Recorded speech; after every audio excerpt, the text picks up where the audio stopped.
وہ کون سی چیز ہے؟ حضور نے ارشاد فرمایا مجھے تمہاری دنیا کی خوشبو اچھی لگتی ہے، اپنی زوجہ کی جانب رغبت اور میلان اچھا لگتا ہے۔ تیسری چیز کیا ہے؟ میرے آقا نے ارشاد فرمایا نماز میری آنکھوں کی ٹھنڈک ہے، نماز میری آنکھوں کی ٹھنڈک ہے، مجھے نماز سے پیار ہے۔ صدیق اکبر حضور کی بارگاہ میں حاضر ہیں، عرض کرتے ہیں یا رسول اللہ صلی اللہ علیہ وسلم آپ کو 3 چیزوں سے پیار ہے، مجھ صدیق کو بھی 3 چیزیں اچھی لگتی ہیں۔ ہے صدیق آپ کو کون سی 3 چیزوں سے پیار ہے؟ صدیق اکبر عرض کرتے ہیں اب صدیق اکبر کا حسن انتخاب دیکھیے، صدیق اکبر نے کون سی چیز کا انتخاب کیا؟ عبادت کرتے ہیں، نماز پڑھتے ہیں، روزہ رکھتے ہیں، حج ادا کرتے ہیں، زکوٰۃ دیتے ہیں، متقی ہیں، پرہیزگار ہیں، لیکن ہر عبادت سے زیادہ بہترین عبادت، پسندیدہ عبادت کون سی عبادت کا انتخاب صدیق اکبر نے کیا؟ کہا النظر الی وجہک، النظر الی وجہک، النظر الی وجہک۔ آقا سب کچھ پیارا ہے لیکن ایک عبادت سب سے پسندیدہ ہے، وہ کیا ہے؟ صدیق کی آنکھیں ہوں چہرہ والضحیٰ ہو، صدیق کی آنکھیں ہوں آپ کی زلفیں ہوں، صدیق کی آنکھیں ہوں آپ کے یاسین کی چمک دمک والے دانت ہوں، صدیق کی آنکھیں ہوں والفجر کے گال ہوں، صدیق کی آنکھیں ہوں مذاق کے سر ڈورے ہوں۔ آقا صدیق کو سب کچھ پیارا ہے لیکن ہر عبادت سے پسندیدہ عبادت کیا ہے؟ آقا آپ کا دیدار ہے، چہرہ والضحیٰ ہے، آپ کا حسین مکھڑا دیکھنا چاہتا ہوں، آپ کا دیدار کرنا چاہتا ہوں۔ اور صدیق کی یہ خواہش ہمیشہ پوری ہوتی رہی، صدیق نے اسی خواہش کو ہمیشہ ترجیح دی، ہمیشہ صدیق اکبر آقا کو دیکھتے رہتے، چند لمحوں کے لیے آقا کا چہرہ والضحیٰ صدیق کی آنکھوں سے اوجھل ہو جاتا، بے چین ہو جاتے، کبھی حجرے میں تلاش کرتے، کبھی گلیوں میں تلاش کرتے، کبھی بازاروں میں تلاش کرتے۔ صدیق بازار میں بھی حسن مصطفیٰ دیکھتے، غار میں بھی حسن مصطفیٰ دیکھتے، اور آج مزار میں بھی حسن مصطفیٰ دیکھ رہے ہیں، آج مزار میں بھی حسن مصطفیٰ دیکھ رہے ہیں، اور مزار میں تو دیکھتے ہی ہیں۔ کل جب دنیا جنت میں جنت کے محلات دیکھ رہی ہوگی، کوئی جنت کی نہروں سے محظوظ ہو رہا ہوگا، کوئی جنت کے محلات سے محظوظ ہو رہا ہوگا، کوئی جنت کے حور دیکھے گا، کوئی قصور دیکھے گا۔ صدیق جنت میں بھی نہ حور دیکھے گا نہ قصور دیکھے گا، صدیق جنت میں بھی آمنہ کے لال کا نور دیکھے گا، آمنہ کے لال کا نور دیکھے گا۔ یہ صدیق کا انتخاب ہے۔ صدیق اکبر آپ کی دوسری پسندیدہ چیز کیا ہے؟ عرض کرتے ہیں یا رسول اللہ، یا رسول اللہ صلی اللہ علیہ وسلم آقا میری خواہش ہے میری بیٹی ہو آپ کے نکاح میں ہو۔ تیسری پسندیدہ چیز کیا ہے؟ میرا مال ہو آپ پہ قربان ہو جائے، آپ پہ قربان ہو جائے۔ فاروق اعظم بھی موجود ہیں، عرض کرتے ہیں یا رسول اللہ صلی اللہ علیہ وسلم آقا آپ کو 3 چیزوں سے پیار ہے، صدیق اکبر کو 3 چیزوں سے پیار ہے، مجھ فاروق کو بھی 3 چیزیں اچھی لگتی ہیں۔ کیا ہے فاروق اعظم کی 3 پسندیدہ چیزیں؟ فاروق اعظم عرض کرتے ہیں یا رسول اللہ صلی اللہ علیہ وسلم الصحبۃ لاولیاء اللہ۔ بتائیے صدیق اکبر آقا کو کیوں دیکھنا چاہتے تھے؟ کیونکہ آقا نے فرمایا نماز میری آنکھوں کی ٹھنڈک ہے، نماز میں آقا اللہ کو دیکھتے، صدیق اکبر آقا کو دیکھتے۔ پنجابی شاعر کہتا ہے جن اکھاں دل بر ڈٹھا او اکھاں تک لیاں تو ملیا تے سجن نہیں ملیا، ہن آسان لگ پیاں میرے محبوب تو نے اس کی آنکھوں کو دیکھا، تو نے رب کو دیکھا، تو نے رب کی تجلیات کو دیکھا، میں نے تجھے دیکھا تو رب کو دیکھ لیا۔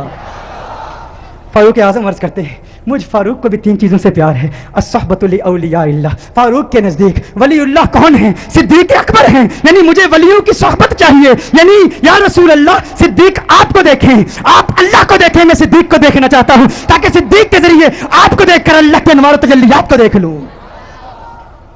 یاد رکھیے ہمارا عقیدہ ہے کہ حضور اکرم صلی اللہ علیہ وسلم کے علاوہ اللہ کو ماتھے کی آنکھوں سے کوئی نہیں دیکھ سکتا، یعنی اللہ عز و جل کو ماتھے کی آنکھوں سے جو اولیاء اللہ نے بیان کیا اس کی تعویل ہم پیش کرتے ہیں، یہ عقائد کے مسائل بیان کرنے کا تفصیلی وقت نہیں ہے۔ فاروق اعظم عرض کرتے ہیں یا رسول اللہ صلی اللہ علیہ وسلم میری دوسری پسندیدہ چیز یہ ہے القہر لاعداء اللہ، اللہ کے دشمنوں پر قہر بن جاؤں۔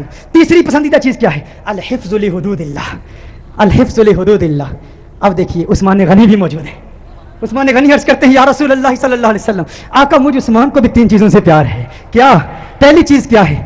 میں پیغام امن کو عام کرنا چاہتا ہوں، میں سلام کو پھیلانا چاہتا ہوں، امن و آشتی اور محبت اور رواداری کے پیغام کو عام کرنا چاہتا ہوں۔ دوسری پسندیدہ چیز کیا ہے؟ کہا اطعام الطعام، میں خدمت خلق بجا لانا چاہتا ہوں۔ یہ عثمان غنی کھانا کھلانا چاہتے ہیں، محافل میں لنگر اسی لیے تقسیم کیا جاتا ہے، پیغام میں امن بھی دیا جاتا ہے۔ کوئی پوچھے محافل میں لنگر کیوں کھلاتے ہو؟ یہ حضرت عثمان غنی کی سنت ہے۔ کہا اطعام الطعام، میں کھانا کھلانا پسند کرتا ہوں۔ میرے آقا صلی اللہ علیہ وسلم نے جب مدینہ المنورہ میں ہجرت فرمائی تو پہلے خطبے میں یہی ارشاد فرمایا ہر ایک تک پیغام امن عام کرو اور ہر ایک کو کھانا کھلاؤ۔ تیسرا پیغام تھا عبادت کا، پہلے امن پھر خدمت خلق۔ میرے خواجہ خواجگان کی یہی تعلیم ہے۔ اسلام پر انگشت تنقید اٹھانے والے، اسلام پر زبانیں تان دراز کرنے والے، جو تعلیمات اسلامیہ کو دہشت گردی سے نفی کرنے کی کوشش کرتے ہیں، کان کھول کے سن لو، میرے آقا نبی امن ہیں، نبی رحمت ہیں، اور آقا کے غلام صوفیاء ہمیشہ امن و آشتی اور محبت اور وفاداری کا پیغام کرتے ہیں۔ عثمان غنی یہ عرض کرنے کے بعد عثمان غنی عرض کرتے ہیں تیسری خواہش یہ ہے جب ساری دنیا سو جائے تو میں عثمان چاہتا ہوں کہ میں اللہ کی عبادت کروں۔ اب ساتھ حیدر کرار بھی موجود ہے، صاحب ذوالفقار بھی موجود ہیں، مولا علی کرم اللہ وجہ الکریم بھی موجود ہیں، جن کی بارگاہ میں ہم ہمیشہ کہتے ہیں ہے علی مشکل کشا، ہے علی مشکل کشا، ان سے مدد طلب کرتے ہیں۔ وہ علی عرض کرتے ہیں یا رسول اللہ مجھے علی کو بھی 3 چیزوں سے پیار ہے۔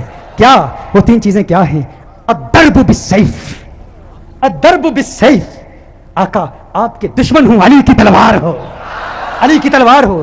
اب مولا علی کی زبان کی بلاغت دیکھیے، فصاحت دیکھیے، الصوم بالسیف، یا رسول اللہ صلی اللہ علیہ وسلم پہلے سیف پھر سیف، یا رسول اللہ صلی اللہ علیہ وسلم میں چاہتا ہوں میں روزے رکھا کروں، لیکن کیسے روزے؟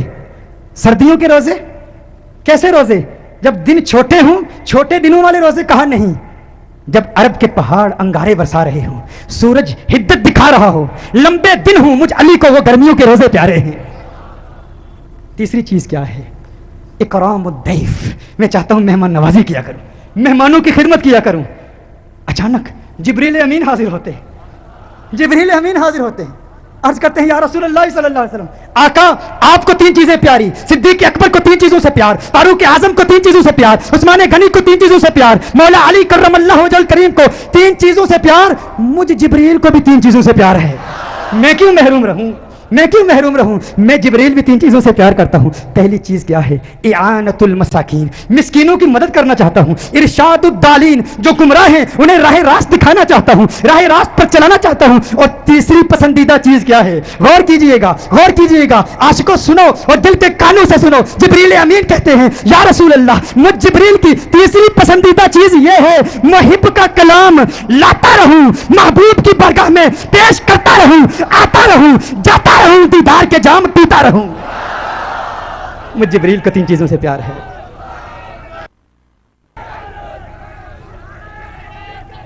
چونکہ اصلاح معاشرہ کانفرنس بھی ہے تو یہ تو عمل کا پیغام ہوا نا۔ آئیے اب اسی سے ایک عقیدے کا نقطہ پیش کرتا ہوں، اسی سے ایک عقیدے کا نقطہ پیش کرتا ہوں۔ حضور نے کیا فرمایا؟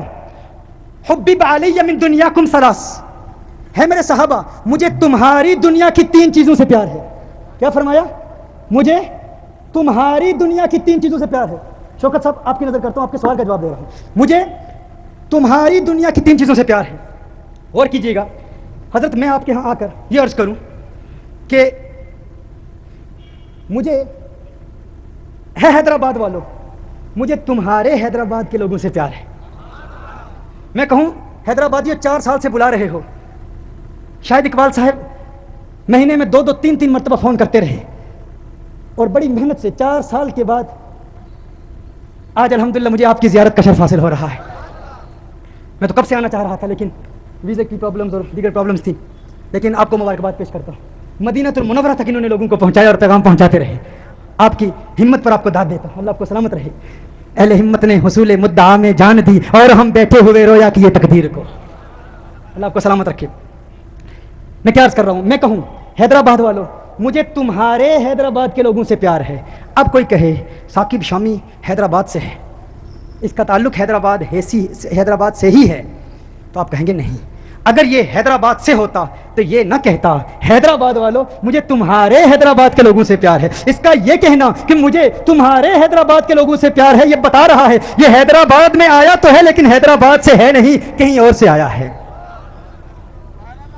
دیکھیے میں کہوں ہندوستان والوں مجھے تمہارے ہندوستان کے لوگوں سے پیار ہے، کوئی کہے اس کا تعلق ہندوستان سے ہی ہے، برطانیہ سے نہیں ہے، آپ کہیں گے نہیں، اس کا یہ کہنا مجھے تمہارے ہندوستان کے لوگوں سے پیار ہے یہ بتا رہا ہے ہندوستان کے لوگوں سے پیار تو کرتا ہے، ہندوستان میں آیا تو ہے، ہندوستان سے ہے نہیں۔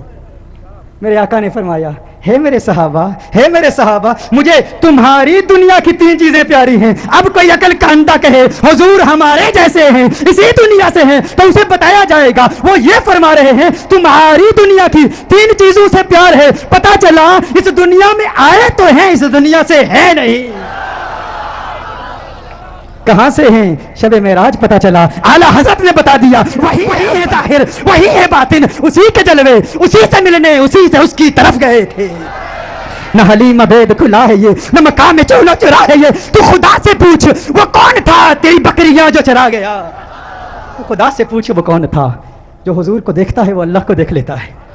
ایک اور بات بتا دوں، ماضی کے انبیاء اپنی امت کی قبروں میں نہیں جاتے تھے۔ امام زرقانی نے اس پر کلام کیا ہے، حضور اکرم صلی اللہ علیہ وسلم کی خصوصیات میں سے اس کو ذکر کیا ہے۔ حضور کی خصوصیات میں ایک خصوصیت یہ بھی ہے، ماضی کے انبیاء کبھی بھی اپنی امت کی قبر میں نہیں جاتے تھے۔ یہ میرے آقا کی خصوصیت ہے، یہ میرے آقا کی اسپیشیالٹی ہے، یہ فقط آقا کی اسپیشیالٹی ہے کہ امتی دنیا سے چلا جائے آقا اس کی قبر میں آ جاتے ہیں۔ کیوں؟ کیونکہ امتی کے دل میں یہ تڑپ رہتی ہے، انہیں دیکھ کر اللہ کے جلووں کو دیکھنا ہے۔ آقا کو دیکھ کر اللہ کے جلووں کو، اور جو دیکھ لے، جو آقا کو دیکھ لے، اسے کیا ملتا ہے؟ اسے کیا ملتا ہے؟ ایک یہودی نے آقا کو دیکھ لیا تھا، ایک یہودی بچے نے آقا کو دیکھ لیا تھا، اسے کیا ملا؟ آپ جاننا چاہتے ہو کیا ملا؟ سننا چاہتے ہو؟ ایک یہودی غیر مسلم بچہ ایک مرتبہ اس نے مدینۃ المنورہ میں کونین کے والی صلی اللہ علیہ وسلم کے حسین چہرے کو دیکھ لیا، آقا کے حسن کو دیکھ لیا، چہرہ والضحیٰ کو دیکھ لیا، آقا کی زلفوں کا اسیر ہو گیا، آقا کے پیار کو، آقا کی محبت کو، آقا کے عشق کو، چہرہ والضحیٰ کو، محبوب کے دیدار کو، محبوب کی زیارت کو، چہرہ یار کو آئینے دل میں یوں اتار لیا، دل کے آئینے میں یوں اتار لیا کہ آقا کے عشق میں، آقا کی محبت میں ہر وقت روتا رہتا، گریہ زاری کرتا، آقا کو یاد کرتا۔ ماں باپ کا اکلوتا بیٹا تھا، ایک ہی بیٹا تھا، یہودی تھے ماں باپ اس کے، خود بھی یہودی تھا۔ ایک مرتبہ آقا کے حسن کو دیکھ لیا، آقا کے حسین چہرے کو دیکھ لیا، آقا کی بارگاہ میں اس کا سودا ہو گیا، بازار مصطفیٰ میں آقا کا دیوانہ ہو گیا، آقا کا عاشق ہو گیا۔ ماں باپ کو بتایا نہیں، ماں باپ کو اطلاع نہیں دی کہ میں حضور کا عاشق ہو گیا ہوں، حضور سے محبت کرتا ہوں۔ چپ کے گھر سے چھپ کر کسی بہانے، کبھی بکریاں چرانے کے بہانے مدینۃ المنورہ میں آقا کے حسن کو تلاش کیا کرتا، کبھی مسجد نبوی شریف کے دروازے سے چپ کے آقا کا حسین چہرہ دیکھ لیا کرتا تھا، آقا کے حسن کو دیکھ لیا کرتا تھا، آقا کے حسن کو دیکھتا، آقا کی عظمتوں کے ترانے الاپتا۔ ایک وقت گزر گیا، ایک مدت بیت گئی، آقا کا دیدار نہیں ہوا۔ عشق مصطفیٰ کی تمنا میں، تمنائے دیدار مصطفیٰ صلی اللہ علیہ وسلم میں بیمار ہو گیا، بیمار عشق مصطفیٰ ہو گیا، اس قدر بیمار ہوا، ایسا بیمار ہو گیا کہ بستر علالت کو اپنا بچھونا بنا لیا، وہ بستر پر آ گیا۔ ماں باپ پریشان ہیں، حیران ہیں، اسے کیا ہوا؟ اچانک اسے کیا ہو گیا؟ بے شمار فزیشنز کو بلایا، اپنے وقت کے معالج حکیموں کو بلایا، اطباء کو بلایا، لیکن کسی کو پتہ نہ چلا اس کا مرض کیا ہے، اس کا مرض کیا ہے۔ کوئی ظاہری سمپٹمز نظر نہیں آ رہے، بیماری کی کوئی علامت نظر نہیں آ رہی، پریشان ہے، بیمار ہے، لیکن بیماری کو تلاش کر رہے ہیں، بیماری مل نہیں رہی، زخم نظر نہیں آ رہا، گویا زبان حال سے کہہ رہا ہے یہ زخم طیبہ ہے، یہ سب کو نہیں ملتا، کوشش نہ کرے کوئی اس زخم کو سینے کی۔ ماں باپ پریشان، رشتہ دار پریشان، عزیز و اقارب پریشان، اسے کیا ہو گیا؟ اسے کیا ہو گیا؟ اچانک کیسے بیمار ہو گیا؟ اچانک ایسا وقت بھی آیا، وہ شام بھی آ گئی، وہ شام بھی آ گئی، بیماری میں بیماری شدت پکڑ گئی، اس قدر بیمار ہوا، ایسا بیمار ہوا کہ وہ شام بھی آ گئی جو اس کی زندگی کی آخری شام تھی۔ اب آواز اس کی بہت کمزور ہو چکی تھی، بہت پست ہو چکی تھی، چاہتا تھا کسی طرح مدینے والے کا دیدار کر لوں۔ یہودی ہے، ابھی تک ایمان نہیں لایا، آقا کا دیدار کرنا چاہتا ہے، بڑی مشکل سے، بہت مشکل سے ہمت جمع کر کے آواز بلند کرتا ہے میرے والد محترم، ہے میرے والد محترم، میری ایک تمنا ہے، میری ایک آرزو ہے، میری ایک خواہش ہے، آپ پوری کر دیں گے نا؟ والد نے کہا ہے میرے لختے جگر، ہے میری آنکھوں کے تارے، تو میرے دل کا سہارا ہے، تو اس دنیا سے آج جا رہا ہے، تو آج اس دنیا سے جا رہا ہے۔ معالج اطباء ڈاکٹرز نے جواب دے دیا ہے تیرے بچنے کا کوئی امکان نہیں ہے، تیری خواہش کیسے پوری نہیں کروں گا؟ کہا میرے والد محترم، مرنے والے کی خواہش تو دشمن بھی پوری کرتے ہیں، آپ ناراض تو نہیں ہوں گے نا؟ کہا ناراض نہیں ہوتا، تو بتا کیا چاہتا ہے؟ کہا اپنا دل آمنہ کے لال کو دے چکا ہوں، میں محمد عربی کا عاشق ہو چکا ہوں، ان کے عشق میں گائل ہو چکا ہوں، میری ایک خواہش، میری ایک تمنا، میری ایک آرزو، ایک مرتبہ چہرہ والضحیٰ کو دیکھنا چاہتا ہوں، ایک مرتبہ آقا کی حسین زلفوں کو دیکھنا چاہتا ہوں۔ والد ناراض ہو گیا، والد نے غصہ کیا، ارے ظالم تو کیا کہہ رہا ہے؟ تو کیا کہہ رہا ہے؟ دنیا سے جا رہا ہے، اپنا دین بھول چکا ہے، کیا کہہ رہا ہے؟ کہا ہے والد محترم آپ نے وعدہ کیا تھا نا، آپ نے کہا تھا میری آخری خواہش پوری کریں گے۔ والد نے کہا میں نے وعدہ کیا تھا، تو میرا اکلوتا بیٹا ہے، تیری خواہش پوری کروں گا۔ آقا کی بارگاہ میں پیغام پہنچایا گیا، رسول اللہ صلی اللہ علیہ وسلم کی بارگاہ میں پیغام پہنچایا گیا، ایک یہودی ہے پر ہے آپ کا دیوانہ، آپ کا عاشق ہے، میرے آقا رحمت للعالمین ہیں، وہ ساری کائنات کے لیے رحمت ہیں، فقط مسلمانوں کے لیے رحمت نہیں، وہ ہر مذہب سے تعلق رکھنے والوں کے لیے رحمت رحمت ہے، فقط انسانوں کے لیے رحمت نہیں، وہ تو نباتات کے لیے رحمت ہے، وہ تو جمادات کے لیے رحمت ہے، وہ تو شجرات کے لیے رحمت ہے، وہ تو جنات و ملائکہ اور ساری کائنات کے لیے رحمت ہے۔ میرے آقا کا انداز دل برانہ دیکھیے، میرے آقا نے صحابہ سے فرمایا صحابہ اٹھو، ایک یہودی ہے پر مجھ سے پیار کرتا ہے، دنیا سے جا رہا ہے، آؤ اس کے پاس چلتے ہیں۔ میرے آقا یہودی بچے کے گھر میں چلے جاتے ہیں، وہ یہودی بچہ آقا کا انتظار کرتے کرتے اب اس کی آنکھیں بند ہو چکی تھی،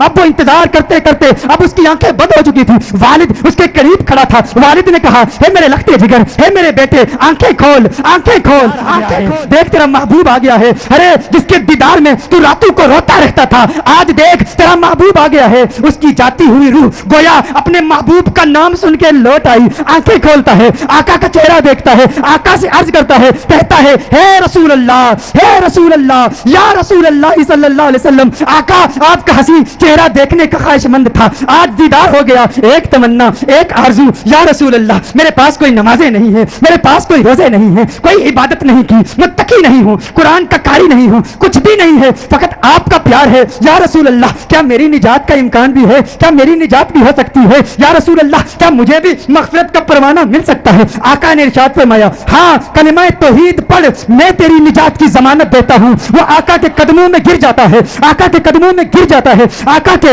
قدموں میں گر کے کہتا ہے قبر سے، منزل قبر سے لے کر دخول جنت تک آپ کی ضمانت پر کلمہ پڑھتا ہوں، کلمہ توحید پڑھتا ہے، جان اللہ کے سپرد کر دیتا ہے۔ والد نے کہا یا رسول اللہ صلی اللہ علیہ وسلم اب اس کی میت مسلمانوں کی امانت ہے، اہل اسلام کی امانت ہے، اب اس کی تجہیز و تکفین کی ذمہ داری آپ کی ہے۔ جب جنازہ تیار کیا جاتا ہے اس عاشق کا، جب جنازہ تیار کیا جاتا ہے اس دیوانے کا، اس عاشق کا جنازہ مدینہ المنورہ کی گلیوں میں گھمایا جاتا ہے، ہر طرف اسی عاشق کا چرچا ہے، ہر طرف اسی عاشق کے تذکرے ہیں۔ مدینہ المنورہ کے مضافات سے لوگ جمع ہوتے ہیں اس عاشق کا دیدار کرنے کے لیے۔ ارے سنا ہے کوئی یہودی تھا، حسن مصطفیٰ نے اسے صحابی بنا دیا ہے، اسے صحابی بنا دیا ہے، اس نے آقا کا دیدار کیا، آقا کا دیدار کیا۔ غور کیجئے گا، نماز نہیں پڑھی، عبادت نہیں کی، کچھ بھی نہیں کیا، روزہ نہیں رکھا، جہاد نہیں کیا۔ میرے غوث کے مجاہدات کو یاد کر لیجئے، میرے بابا کی محنتوں کو یاد کر لیجئے، خواجہ غریب نواز کی جد و جہد کو یاد کر لیجئے، خواجہ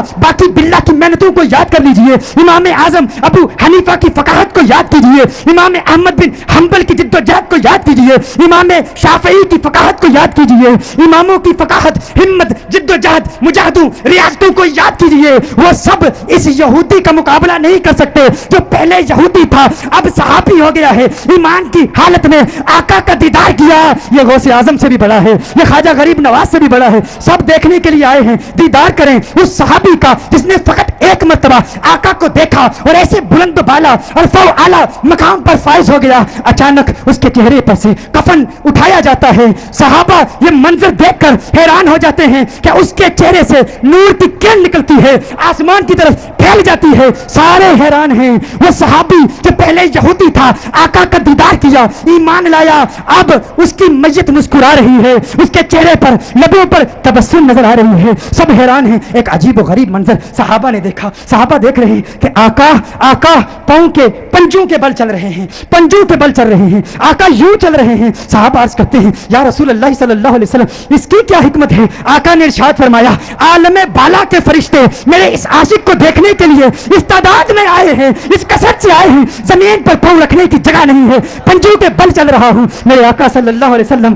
اس عاشق کو جنت البقیع میں لے جاتے ہیں، خود اپنے ہاتھوں سے اسے دفناتے ہیں، اپنے ہاتھوں سے اسے دفناتے ہیں۔ صحابہ منظر دیکھتے ہیں، حیران ہیں، آقا بہت دیر لگا دیتے ہیں۔ آقا جب اس کی قبر سے باہر آتے ہیں تو آقا کے ماتھے پر پسینہ ہے۔ صحابہ عرض کرتے ہیں یا رسول اللہ صلی اللہ علیہ وسلم آقا کیا ہوا، آقا کیا ہوا، اتنا وقت کیوں لگا؟ آقا نے فرمایا جب یہ اس دنیا سے گیا تھا مجھ سے وعدہ لیا تھا، میں نے وعدہ کیا تھا، میں نے کہا تھا قبر کی منزل سے لے کر دخول جنت تک میں تیری مغفرت کی ضمانت دیتا ہوں۔ کہا یہ بات سن کر جنت کی حوریں اتنی خوش ہوئی ہیں، اتنی تعداد سے آئی ہیں، تب اسے قبر میں رکھا گیا تو بے تحاشا اس کی طرف بھاگی ہوئی گئی ہیں اور اس کے چہرے کی بلائیں لے رہی ہیں۔ آقا نے ارشاد فرمایا اس لیے دیر ہو گئی اور میرا پسینہ اس کے چہرے پر گرا ہے، میرا پسینہ اس کے چہرے پر گرا ہے، اب قیامت تک اس کا چہرہ مہکتا رہے گا۔ ارے سلام پیش کرتے ہیں، سلام پیش کرتے ہیں اس دیوانے کی بارگاہ میں جس نے آقا کو دیکھا، آقا کو دیکھا اور اسے یہ مقام ملا۔ گویا آج بھی وہ قبر میں کہہ رہا ہوگا یہ ناز یہ انداز ہمارے نہیں ہوتے، جولی میں اگر ٹکڑے تمہارے نہیں ہوتے۔ ہوتے, بے دام ہی بک جائیے بازار نبی میں, اس شان کے سودے میں خسارے نہیں ہوتے, ملتی نہ اگر بھیک حضور آپ کے در سے, اس ٹھاٹ سے منگتوں کے گزارے نہیں ہوتے, اس ٹھاٹ سے منگتوں کے گزارے نہیں ہوتے.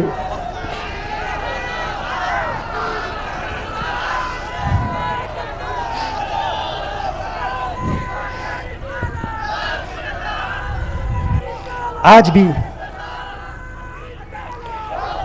اگر کوئی آقا کا دیدار کرنا چاہتا ہے, اللہ کے ایک ولی نے ایک خوبصورت پیغام دیا ہے. آج کی اس بزم میں آخری پیغام آپ کی بارگاہ میں پیش کرتا ہوں. کون ہے جو آقا کا دیدار کرنا چاہتا ہے؟ سب کرنا چاہتے ہیں, سب کرنا چاہتے ہیں. آئیے اللہ کے ایک ولی کا عطا کردہ نسخہ آپ کی بارگاہ میں پیش کر دوں. وہ نسخہ کیا ہے؟ اللہ کے ولی کی بارگاہ میں